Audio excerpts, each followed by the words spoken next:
faly miarabantsika rehetra ary manonona ny fiadanan'ny tompo amintsika rehetra. Alahady voalohany amin'ny karemany io ny lohahevitra izay banjintsika amin'ity volana ity dia mamaly ny faharatsiana ny tompo. Amen. Anomana ny fomba mampanahintsika itsika ary anatrika izao fotoam-pivavahana izao. Ampitombona aminareo anie ny fiadanana sy ny fahasoavana avy amin'Andriamanitra ray sy Jesosy Kristy tompontsika. Iaritsangana isika hiteran'Andriamanitra amin'ny alalan'ny salamo fiterana. Salamo fiterana, salamo 300, vakina ny 5 sy ny 5. Aorian'izay dia ataontsika miredona ny hira fiterana raika amin'ny 700, ny 1 sy ny 2, ary tsy mipetraka isika raha tsy efa vita ny vavaka. Iaraka maky ny salamo fiterana isika amin'ny anaran'i Kristy Jesosy manao hoe: misaora ny Jehovah rehefa nahiko, ary izay rehetra atao anatiko misaora ny anarany masina. Misaora ny Jehovah rehefa nahiko, ary aiza misy atorenao ny fitahiny rehetra. Izay mamelameloka rehetra, izay manasitrana ny aretinao rehetra, izay manafitra ny anao tsidina ny andavaka, izay manarona famondram-po sy fiantrananao, izay mahavokisoa ny vavanao, ny fahatamondranao mody indraiky ny amin'ny voromahery. Amen.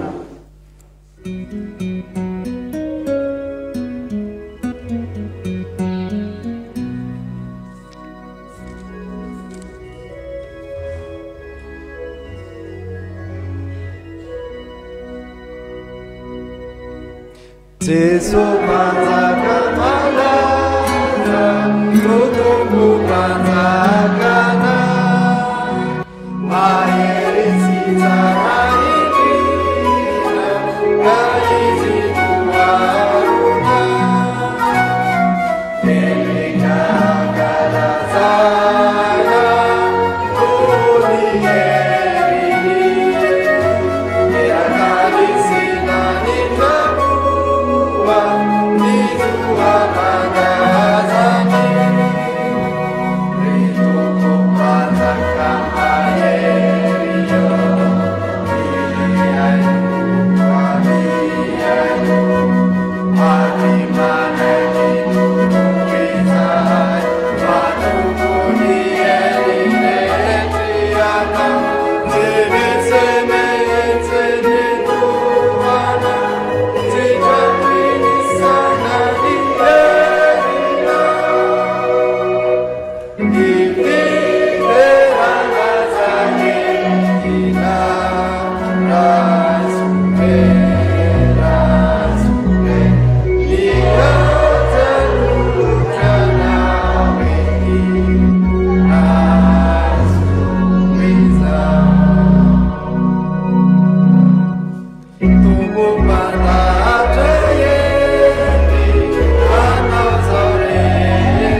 iombom-bavaka ry Andriamanitra rainay eo Jesosy Kristy tomposokonay dia faly midera sy miantso ary mankalaza ny anaranao izahay misaotranao satria ianao no mbola nitantana sy ny vimbina ary mbola nanome anay izao fotoana izao nivorianay eto amin'ity tranonao ity hanomezana ny voninahitra ny dera ny laza ao amin'ilay avo indrindra teo anao ry Andriamanitra rainay misaotranao izay Kristy Jesosy misaotranao izay ny amin'ny fitantananao sy ny vimbinanao anay indray nandritry ny volana febroary iny ka natrahatra izao volana marsa vaovao izao indray izahay ny amin'ity alahady voalohany ity voalohany amin'ny karemy misaotra Kristy Jesosy fa izany dia noho ny fitiavanao sy ny famindraponao Jesosy Kristy Tompo dia tafahombony eto izahay manatitra ny fisaorana manatitra ny fiderana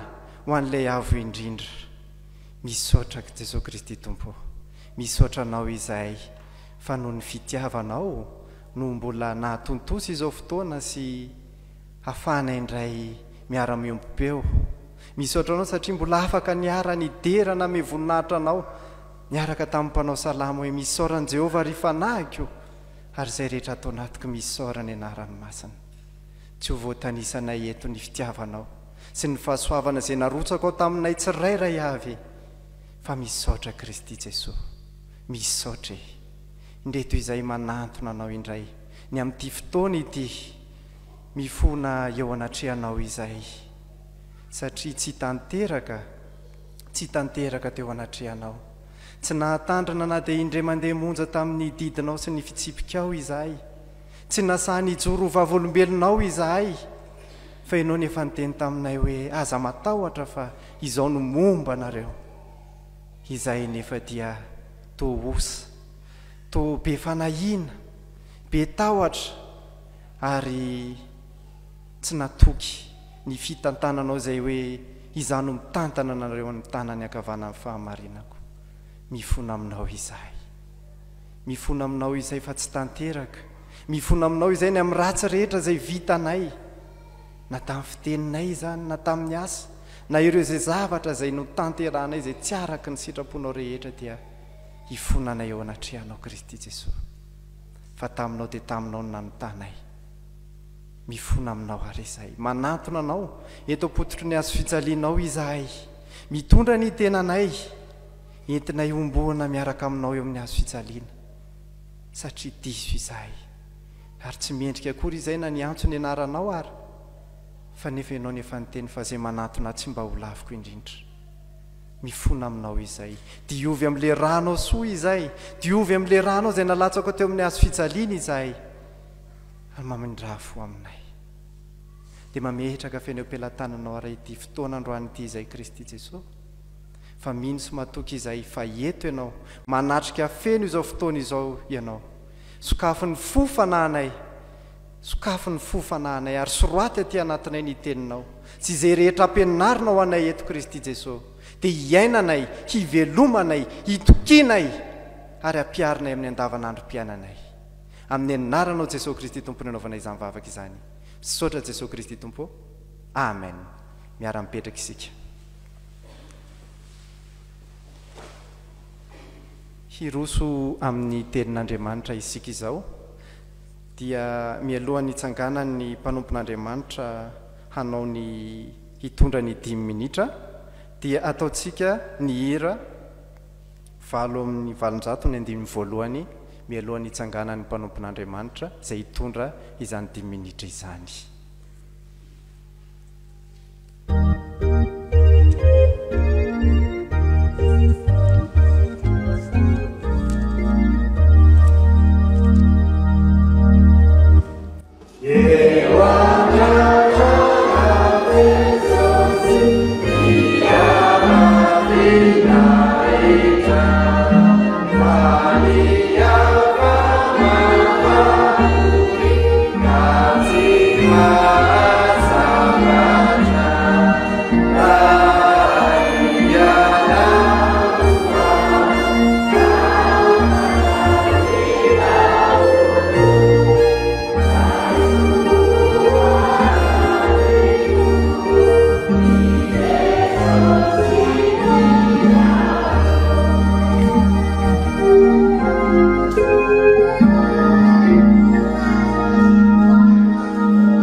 afaka hivavaka isika ry havana. Andriamanitro, saotranao zahay satria mbola nomenao an'izao fotoana izao a mba hahafahan'ny ankizy madinika sy ny tanora miaino ny tenao. Koa mangataka ny fanahinao masina ary izahay a mba hitoetra ato anatinay tsiraray avy, mba hahafahanay manana sofina mahay miaino, saina mahay mitadidy ary fanay hendry mba hahafahanay mampiatra izany eo amin'ny fiainanay. Dia atolotray ary ny aza voninahitra sainao izany hatramin'ny taloha ka ho mandrakizay. Amen. Ny teny izay angalantsika lesona amin'ity alady maraina ity rankizy madinika dia izay hitantsika ao amin'ny Filipianina. Filipianina toko fahaefatra. Filipianina toko fahaefatra andininy fahaefatra.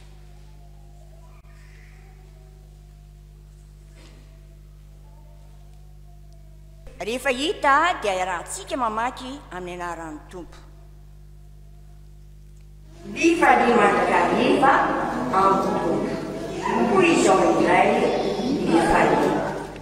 Tantara kely iray ry rankizy tanora ahafahantsika mandray lesona avy amin'ny tenin'Andriamanitra. Nisy lehilahy iray. Io lehilahy io dia tsy mahatsiaro hafaliana mihitsy, sorena lava. Tsy hitan'izay atao, lasa izy nanatona olona hafa mba notaniana hevitra hoe inona re no ataoko mba hahazahoako fifaliana e? Dia nandeha tany izy. Dia hoy navalon'le olona io, hitady fifaliana hoe ianao? Eny tompoko, hoy izy. Mamaky boky e? Edre, rehefa avy mamaky boky aho dia sorena ndraiko. Izao ndray ary mandehana mitsangatsangana miaraka amin'ny namanao, any ianao mahita fifaliana, mirahira, mandindihy, misotro, mihinana. Efa nataoko re zany tompoko, kanefa rehefa tonga any an-trano aho dia tsy mahita fifaliana foana, sorena lava. Izao ndray ary hoy le lehilahy. Misy vahiny tonga eto amin'ny tanànantsika. Io olona io dia mahay mampifaly tokoa ary manao fampisehoana an-tsehatra izy, ka izay zavatra ataony eo dia mampinoe, mahafaly, maharavoravo. Ka izay mivoaka avy ao amin'io fampisehoana io dia afa-po avokoa. Dia hoy navaly, ndry fa ahoana e? Fa raha mba fantatrao masy mantsy hoy ile rangahy, fa ahoana e? Izany io lehilahy io e. Zay ry havana, zay neny le lehilahy tsy mahita fifaliana mihitsy izy, tsy mahita sorena lava. Fa isika rankizy, isika ry tanora, manahoana ny fifaliantsika?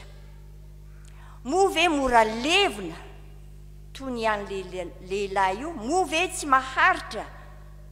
Ataoko fa tsy izany, satria isika dia manana ny Tompo, miaraka amin'ny Tompo, mahay mivavaka amin'ny Tompo isan'andro isan'andro, mahay mamaky baiboly isan'andro isan'andro. Aintsika miaraka amin'ny Tompo. Rehefa miaraka amin'ny Tompo dia manahoana? Fifaliana mahoana? Maharitra tsy mety levona. Fa hoy ny ten'Andriamanitra amin'ny Filipianina toko fahaefatra andiny fahaefatra manao hoe ny fifaliana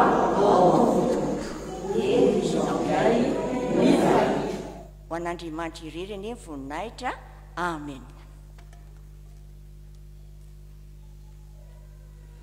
Dia misaotra ny Tompo isika ny amin'ny teny izay nampitondrainy ny mpanompony teo indray ho antsika tanora sy ny ankizy, ary tsy ho an'ny ankizy sy ny tanora ihany fa ho antsika rehetra.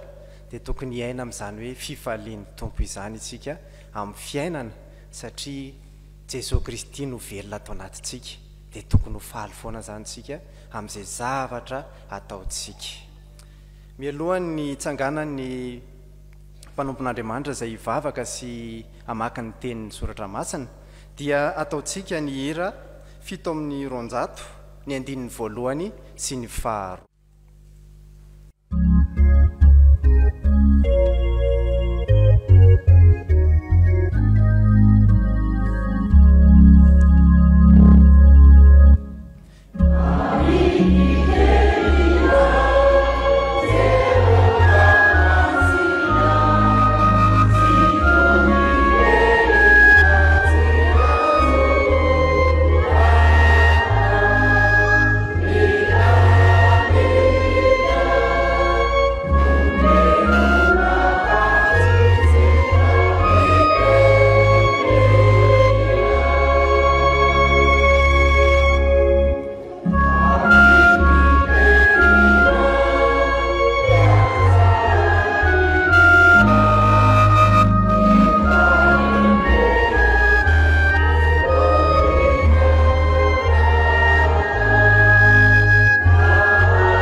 Amakinany teninao zay tompo dia iondrika hivavaka isika.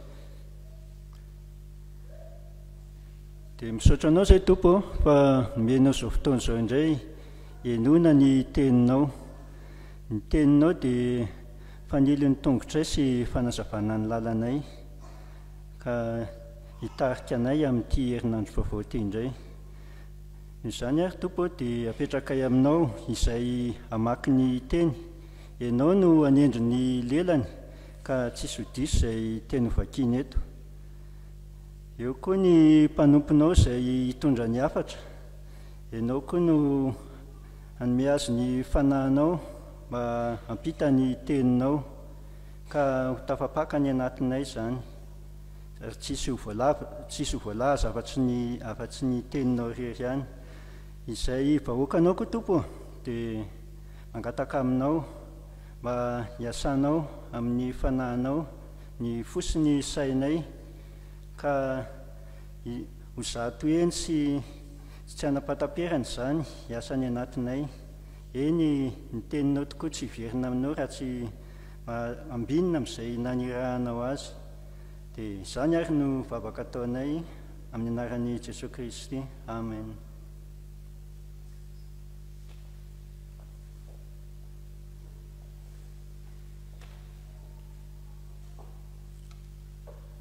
Miaraka maky sy ny tenin'ny soratra masina isika tompo ao amin'ny testamenta taloha bokin'ny Genesisy toko fahasivy ambin'ny folo. Genesisy toko fahasivy ambin'ny folo atomboka amin'ny andininy faefatra amby roapolo ka ho faranana hatramin'ny andininy fahasivy amby roapolo. Rehefa hita dia vakiana amin'ny anaran'i Jesosy. Ary Jehova nandatsaka tamin'ny Sodoma sy Gomora solofara sy afo avy tamin'ny Jehova tany an-danitra ka nandrava ireny tanàna ireny sy ny tany lemaka rehetra sy ny mponina rehetra tao an-tanàna ary ny zava-maniry teo amin'ny tany. Fa ny vadiny Lota niherika teo ivohony dia tonga vongatsira mitsangana izy. Dia nifoha maraina koa Abrahama ka nakany amin'ilay efa nijanonany teo anatsihan'i Jehova ary nitsinjo any Sodoma sy Gomora sy ny tany lemaka rehetra izy. Dia nahita ka indro niakatra ny setroky ny tany tahaka ny setroky ny lafaoro lehibe. Ary raha noravan'Andriamanitra ny tanàna tany amin'ny tany lemaka dia nahatsiaro any Abrahama Andriamanitra ka namoaka ny Lota hiala teo afovoany ho ravana tamin'ny nandravany ny tanàna izay nomeny Lota. Amen.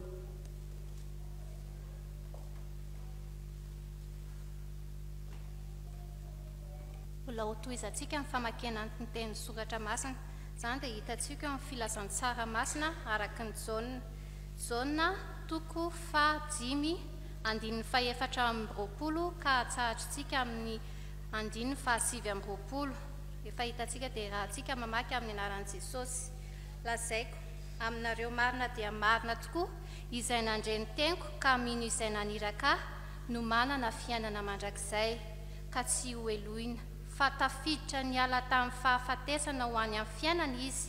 Lazaiko aminareo marina dia marina tokoa avy ny andro ary tonga kehitriny izay andrenesan'ny maty ny feon'ny zanak'Andriamanitra ary izay nandre dia ho velona fa tahaka indray manana fiainana ho azy dia tahaka izany koa zanaka nomeny hanana fiainana ho azy ary nomeny fahefana hitsara izy satria zanak'olona.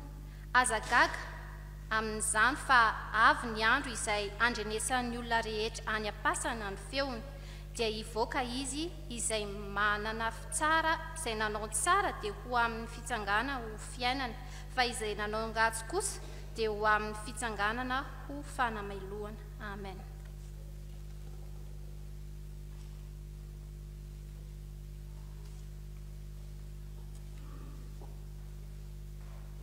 Ho faranantsika amin'ny famakiana ny teny soratra masina arak'izay hita ao amin'ny epistily faharoa amin'ny Petera.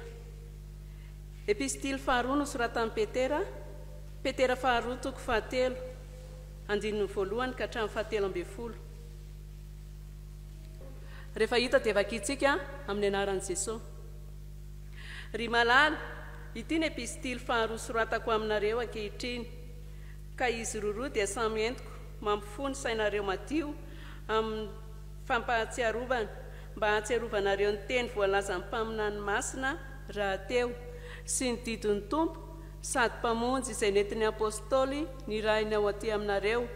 Fa fantatrareo voalohany indrindra fa amin'ny andro farany dia hisy mpaniratsira avy niratsira mandeha araka ny filany ka manao hoe aiza ny teny fikasanany amin'ny fitiavany fa hatr'izay no dininy razany mandry dia maharitra tsy miova ny zavatra rehetra, eny hatramin'ny nanaovana izao tontolo izao aza. Fa minijamba ireo ka tsy mahalala fa nisy hatramin'ny ela ny lanitra ary nisy tany koa izay niseho avy tamin'ny rano sady rano nanaovana azy tamin'ny tenin'Andriamanitra ary rano koa no nandravana izao rehetra izao tamin'ny nanasaforany azy. Fa izao lanitra sy tany ankehitriny izao dia azoniny izany teny izany ho amin'ny afo ka tehirizina ho amin'ny andro fitsarana sy ny fandringanana ny ratsy fanahy. Nefa ry malala, izao zavatra iray loha izao no aoka tsy ho adinonareo: ny indray andro amin'ny tompo dia toy ny arivo taona ary ny arivo taona toy ny indray andro. Ny tompo tsy mahela ny teny fikasany araka izay ataon'ny sasany ho fahelany, fa mahari-po aminareo izy ka tsy tiany isy very fa mba ho tonga amin'ny fivebahana izy rehetra. Fa ho avy tahaka ny mpangalatra ny andron'ny tompo ary amin'izany ny lanitra dia ho lasa amin'ny firimorimoana mafy ary ho levon'ny afo ny tenany zavatra rehetra ka ho dorana avokoa ny tany sy ny asa izay eo aminy. Koa raha ho levona toy izany izao zavatra rehetra izao dia olona tokony anaohoana moa ianareo amin'ny fitondrantena masina sy toe-panahy araka an'Andriamanitra sady manantena no mampahafaingana ny havian'ny andron'Andriamanitra izay hamay sy hahalevona ny lanitra ary handory sy hampiempo ny tenany zavatra rehetra. Kanefa isika araka ny teny fikasana dia manantena lanitra vaovao sy tany vaovao izay toeran'ny fahamarinana. Amen. Ray masino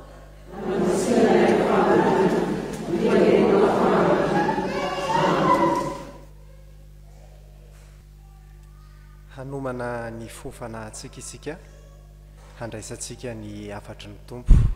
Mialohan'ny hitsanganan'ny mpanompon'Andriamanitra hitondra ny afatra dia angataka ny fanahy masina isika. Ary hitsangana itsika hanao ny hira 9:70 ny andininy voalohany sy ny fahatelo.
mipetraka isika ry havana.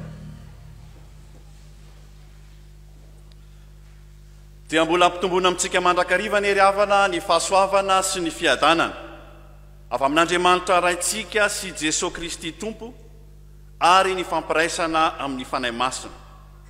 Ny tenin'Andriamanitra izay angalantsika afatra amin'ny ity anio ity dia arak'izay efa novakin'ny mpanompon'Andriamanitra teo dia ny Jaona 5 ny andininy 420 ka hatramin'ny 720 angatahana indrindra ho velarina eo ampelantanantsika. Isika dia ao anatin'ny fipanjinana ny loahevitra manao hoe mamaly ny faharatsiana ny tompo. Ary ity alahady ity ihany koa dia alahady voalohany amin'ny karemy.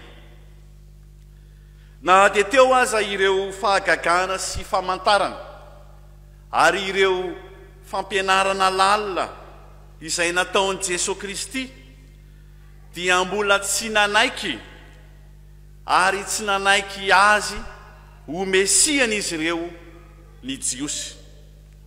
Eto amin'ity perikopa ity izay anjarantsika dia valy ny iray amin'ny fiampangana sady toyany fanazavana nataon'i Jesosy Kristy an'ireo jiosy izany, ka ny fanombohana izao perikopa izao dia milaza manao hoe lazaiko aminareo marina dia marina tokoa.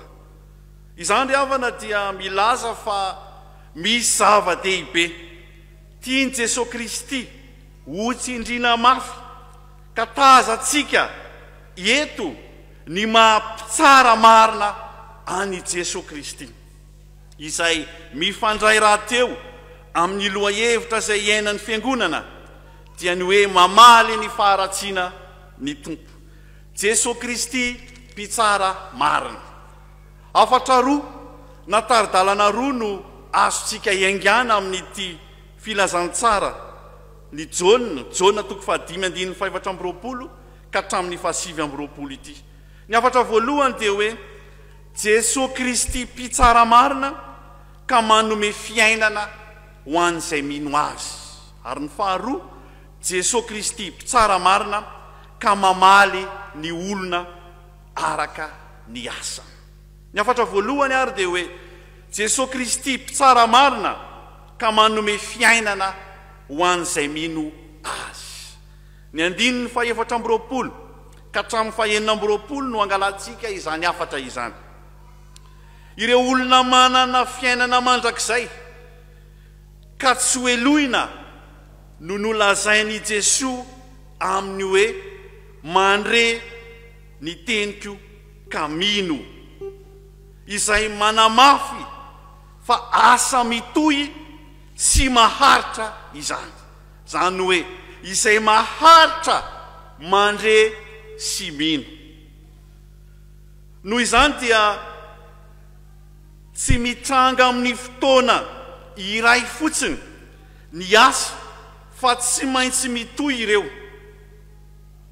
Fa izao fananantsika fiainana mandrakizay izao dia mipetraka amin'ny finoana velona iainana ankehitriny, fa tsy amina fanapahan-kevitra ino vetivety indray mandeha monja tamin'ny fotoana lasa. Ny mino eto dia ny miaino ny tenin'Andriamanitra ka mankatoy izany.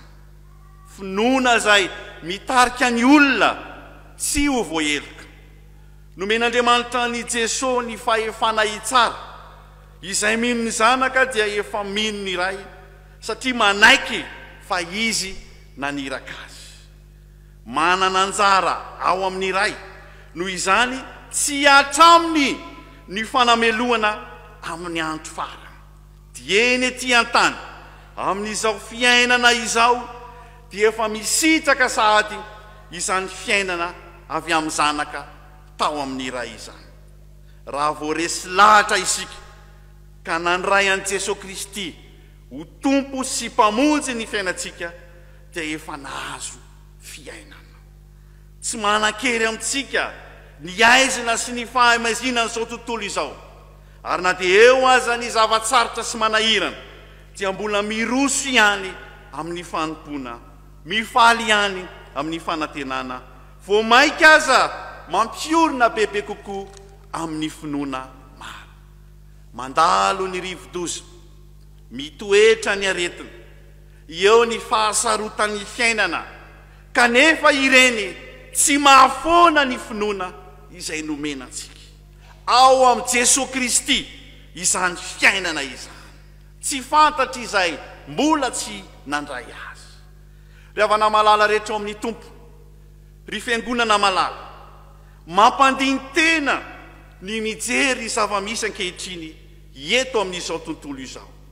Tsy ela kory isika nahita fa tao anatin'ny taona vitsivitsy izay ny fahamaroan'ny olona maty vokatry ny aretina Covid-19. Ary amin'izao fotoana izao indray dia misy ny ady any ampitan-dranomasina izay amozana hain'ny olona maro. Mampandiny tena ireny ny mahita sy mandre, ka mampite hiteny hoe ohatran'ny mora maty ny olona. Fa tsy ny olana, tsy tahaka izany ny mpino fa manaiky izay fitondran'Andriamanitra. Ary tsy ny olana no tsy isy eo amin'ny mpino, fa isika mpino dia ampitafian'Andriamanitra ery, ampitafiany Kristy ery hiatrika ireny olana maro samihafa ireny. Fa na dia teo aza ireny rehetra ireny dia tsy azo tiantsy hita sy tsy azo ialana ny mandray azy, dia tamina kosa isika, tamina isika hitotika ao am' Jesosy Kristy, fa izy lay tena fiainana, izy lay tena fiainana, lay miteny aminao hoe izay mandray ny teniko ka mino izay nanerakahy no manana fiainana mandrakizay, ka tsy hoelohina fa tafafindra miala tamin'ny fahafatesana ho amin'ny fiainana. Ry havana malala ao amin'ny tompo, ny anjaranao, ny anjarantsika dia ny miaino ny tenin'Andriamanitra, ka manka toy izany. Fantaro izay enonao dia Jesosy Kristy izay manome fiainana ho anao.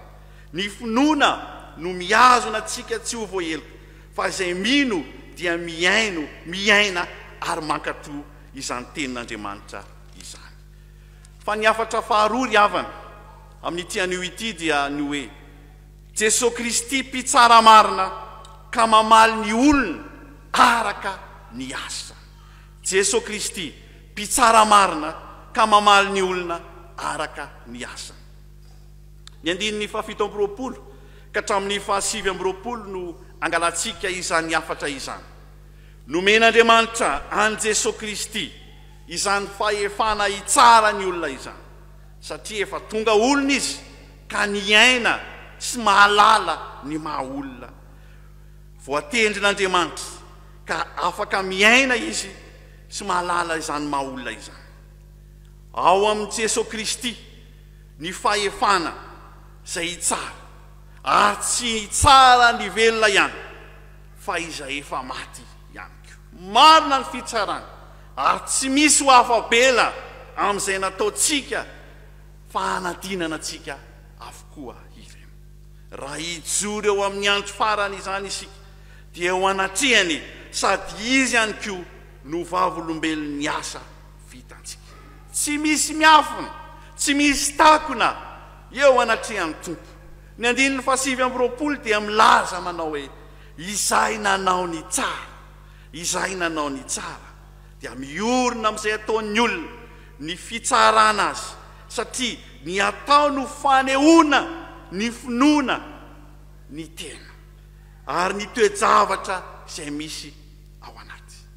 Eo ihany koa no ahitantsika hoe izay manao ny ratsy dia hiatra aminy ny fanamelohana, mamaly ny faharatsiana ny tompo, tsaraina araka ny asan'ny olona amin'ny andro farany.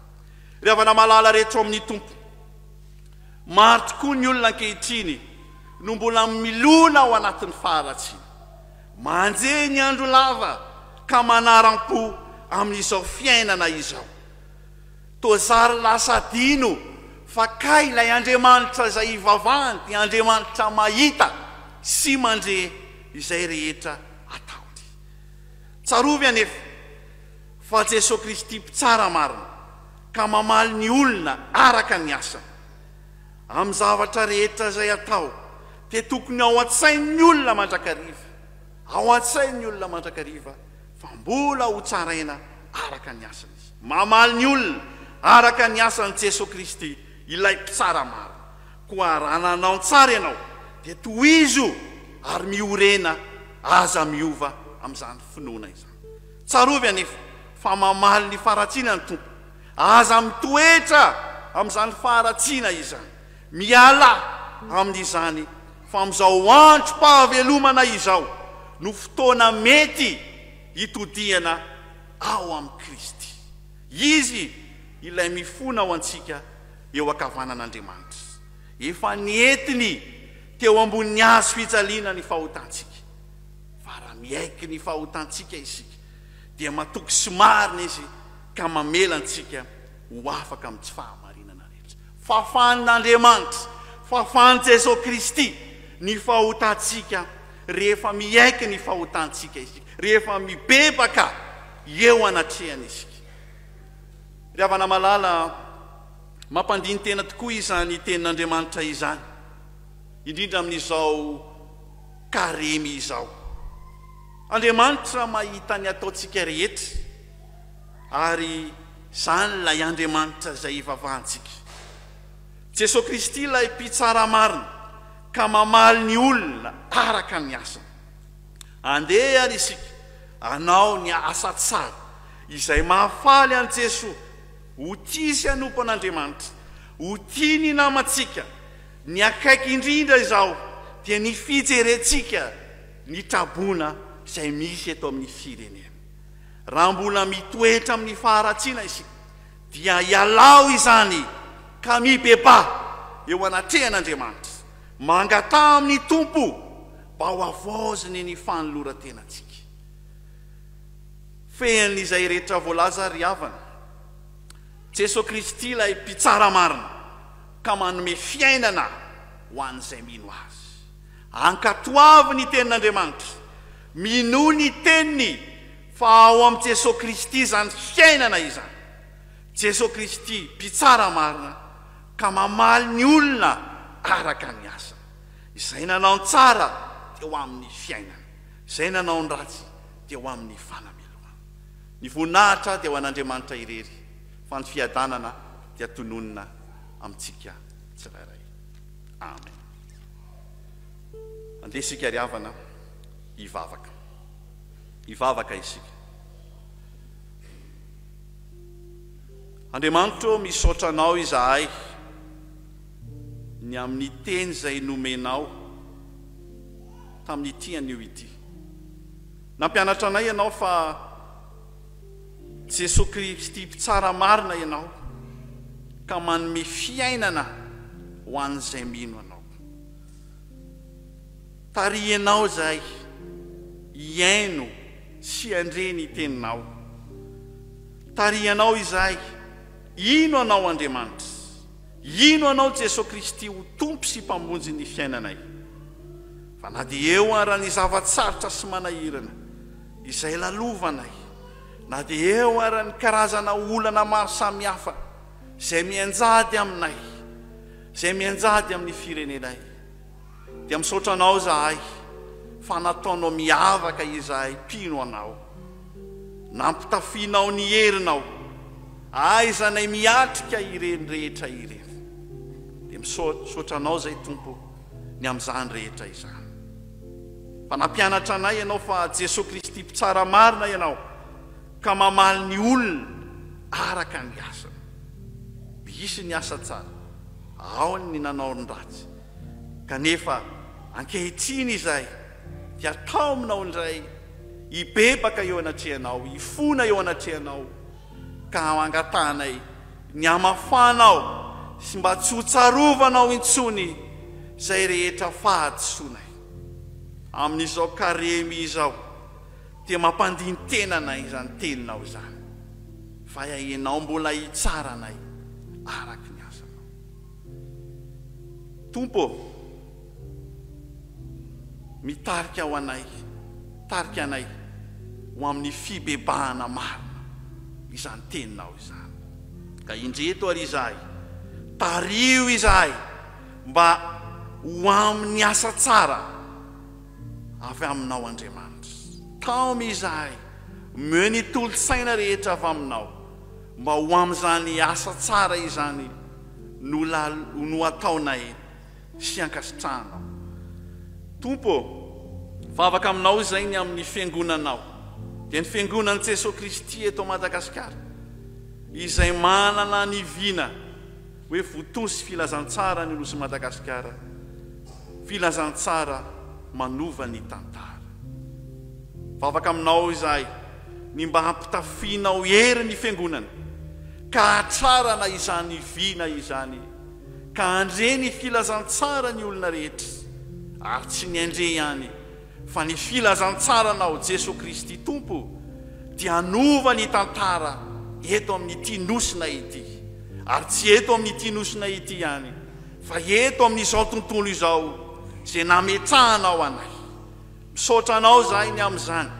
Mivavaka izahay ho an'ny filohan'ny FJKM, mivavaka izahay ho an'ny Braon mpiandraikitra foibe, ny mpanatanteraka rehetra, ny synodam-paritany, ny fitandremana, ny vondron'olona miara-mivavaka. Ireo dia angatanay aminao, ny hanomezanao azy ireo tolo-tsaina, ny hanomezanao azy ireo izay fantatrao fa mahasoa, ahafahana mahatratra izany vina izany, dia ny fitoriana ny filazantsaranao eto amin'ity nosy izay misy anay ity. Vavaka izahay ho an'ny firenena malagasy, tsy miafina aminao ny zava-misy, fa voavy no lalovan'ny rivotoza izahay. Maro ireo mbola ao anatin'ny trabona ankehitriny. Ampio izy ireny Tompo, omeo azy ireny ny fanantenana, fa ao aminao Jesoa no misy ny fiainana. Ampio izy ireny amin'izay fantatrao fa ilaina, ny amin'izay sakafo, ny amin'izay trano rava. Ianao Andriamanitra no angatahana hiditra an-tsehatra eo amin'ny fiainan'izy ireny, ka ianao no hitahy azy sy hanampy azy amin'izay rehetra ilainy. Vavaka izahay ho an'ny filohan'ny Repoblika, vavaka izahay ho an'ny gouvernemanta, vavaka izahay ho an'ny mpitondra ity firenena ity, izay metomboka hatrany amin'ny filohan'ny Repoblika ka hatraty amin'ny fokontany. Ianao Tompo no hitarika azy ireo amin'izay rehetra ataony. Ianao Tompo no omba azy ireo amin'ny asa izay nametrahanao azy. Apetraka ifeny ao am-pelantananao ihany koa ny fiainana sy ny zava-misy eto amin'izao tontolo izao, manantanina eto amin'izao tontolo izao ny ady lehibe fahatelo. Tsy miafina aminao zany, hitanao zany, misy ny ainana foy. Vavaka aminao Tompo, ny hanomezanao azy ireo ny fanahinao masina, ka hibitsika any amin'ny tsirairay, fa ao aminao Jesoa no misy ny filaminana, ao aminao Jesoa no misy ny fiadanana. Mametraka izany eo am-pelantananao izahay, mba tsy hitsanga ny von'olona eto amin'izao tontolo izao ity.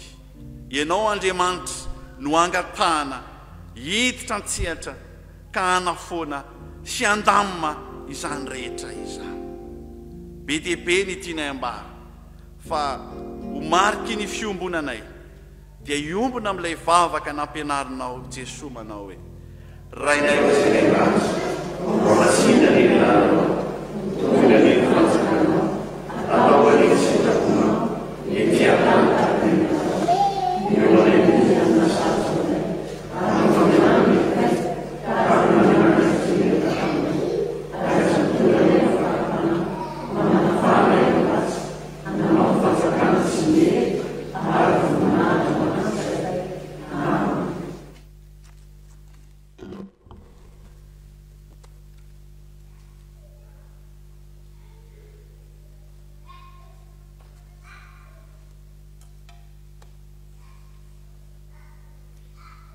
misaotra ny Jesosy Kristy Tompontsika ny amin'ny teny izay nomeny antsika teo. Hiary hitsangana isika hanao ny hira 9:30 ny 5.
izay voavela eloka ary mino sy matoky isika fa i Kristy Jesosy nefa namela ny eloko isika ary nampahery isika dia sa manambara ny finoantsika isika hanambara ny finoantsika isika amin'ny alalan'ny fanekem-pinoana apôstôlika.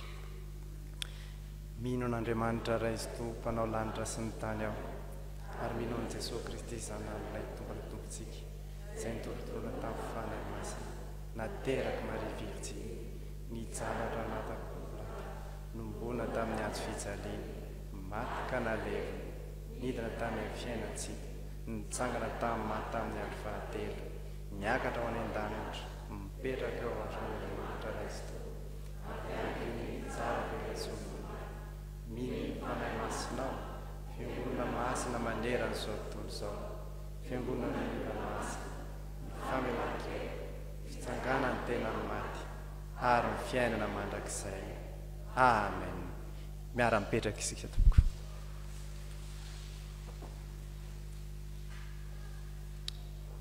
Ny mpino izay voavela eloka dia falifaly. Mino tsika, mino an' Kristy Jesosy fa raha nandray any loha hevitra ny amin'ity alahady ity isika, ny amin'ity volana ity, mino sy matoky fa maromaro amintsika izao nefa nieritreritra hoe ino nyity loha hevitra ity. Fa androany Kristy Jesosy dia niteny hoe matoky azy dia aoka isika atoky tanteraka an' Jesosy Kristy ary mametraka ny fiainantsika ho azy. Hanavao ny fanoloran-tenantsika isika ara aoka ny tenantsika mihitsy no atolotritsika ho an'i Jesosy Kristy fa izay no endrasany ho antsika. Hiroso amin'ny rakitra ary isika ataontsika ny hira 420 dia ajanona rehefa vita ny rakitra. Hira 420. Yeah.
mianatra isika ataontsika ny hira 570 amin'ny roanjato ny andininy voalohany sy ny faharoa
dia mbola misaotra ny tompo isika ny amin'ity fotoana anio alahady ity indray fa afaka niara-ny ombavaka teto isika nandray ny afatra avy aminy nandray ny hery avy aminy dia isika zany mila maharitra satria tokoa izy nefa nyteny hoe izay maharitra hatramin'ny farany ozy izy no vonjena dia isaorantsika Jesosy Kristy tompo nampitondra ny teniny nampahery atsika ary ho tanteraka amintsika tsirairay avy izany teniny Jesosy Kristy tompo anio izany mialohan'ny andraisantsika ny tsodrano dia ataontsika ny hira 700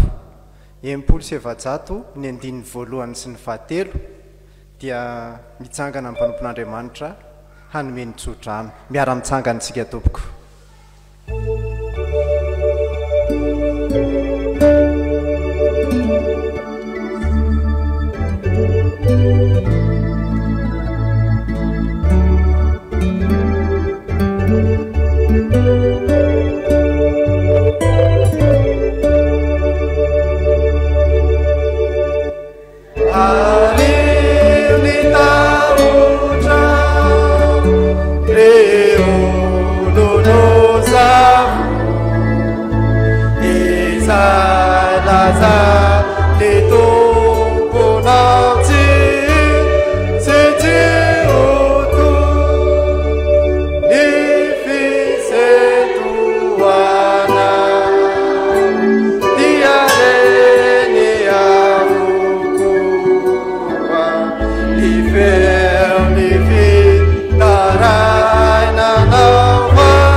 raiso ny tsodrano izay tononona ary ho tanteraka aminareo amin'ny anaran'ny tompo andriamanitry ny fiadanana anie hamasina anareo samy ho tanteraka ka aoka rovana avokoa ny fanahinareo sy ny ainareo ary ny tenanareo ho tanteraka ka tsy hanatsiny amin'ny fiaviany Jesosy Kristy tompontsika amen petraka isika